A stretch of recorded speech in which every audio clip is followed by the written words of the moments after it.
Salaam and welcome. Thank you for joining me in study secret number 60. And once again, we're looking at another tip or a technique or the way how to avoid the trap of this forgetfulness curve. Remember, we're all going to forget things, right? So how do we prevent this from happening? And the very important thing is the role of sleep and rest. If you're not going to get enough sleep or rest, whatever you learn, you are going to forget it. You're going to forget it. So to avoid this forgetfulness curve, you need to please ensure that you get enough sleep and rest. The reason is sleep consolidates your memories formed during the day. So during the day when you're studying, you know the information 100%, you know it there.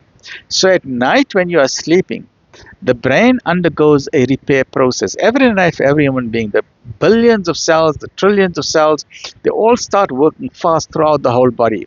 And in the brain, this is very, very active. The brain starts removing toxins, it starts fixing up its mitochondria and starts fixing up all its links, and it restores the memory bonds that you have, and it starts strengthening that memory bonds, right? And that is why a good sleep is important, and the only way for the brain to consolidate that memory, it forms a memory scaffold, and the only way it can do that is during deep sleep, the REM sleep. When you have the rapid eye movement, your entire body goes into paralysis. Your body can't move, but your eyes under your eyelids are moving from left to right because you're in a deep, dreamy state. And it is during the deep sleep, when you're going into the deep delta waves, that is when your memories are being stored. But if you're not going to have adequate sleep, then your brain waves are in a very fidgety way. They're very spiky upward downward brain waves, and that's not going to give you an adequate way to remember the information. So the next morning you wake up, you are groggy, you got a heavy head, you got brain fog, you're wondering what did happen yesterday, I can't remember anything.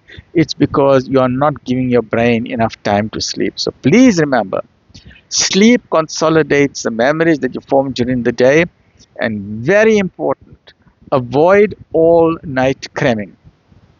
Avoid this at all costs. Please, Mensa.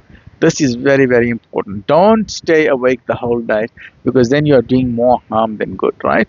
You prioritize 7 to 9 hours of sleep, so an average of 8 hours. And short naps after studying can actually boost retention. And for us as Muslims, the sunnah is to have a short nap or a snooze in the afternoon after the Zohr Salah. Right? You have a short, nice nap, and that's known as a power nap. So rest is essential for a sharp memory. And when you have that little bit sleep in the afternoon, you feel so refreshed after that. And don't worry sometimes on the weekends. If you oversleep, that's fine, because during the week, you may not be able to get your 7 to 9 hours.